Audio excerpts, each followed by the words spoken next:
Това е първият български CoachBuild проект. През годините сме ви представили много автомобили, но това е определено най-футуристичният и първият правен в България. Това е Типи Цитрин, първият български CoachBuild автомобил, който беше одобрен за участие в едно от най-престижните европейски автоизложения в Монако, което ще се проведе тази пролет, а щанда им ще бъде редом до легендарни марки, като Koenigsegg, Pagani, Bugatti и Rimac. Проектът е ръчна изработка, като ви давам 5 секунди да познаете какъв е донорът.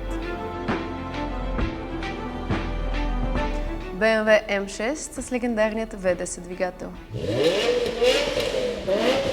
Всеки панел е ръчна изработка по световен стандарт, като само погледнете този цвят на дневна светлина.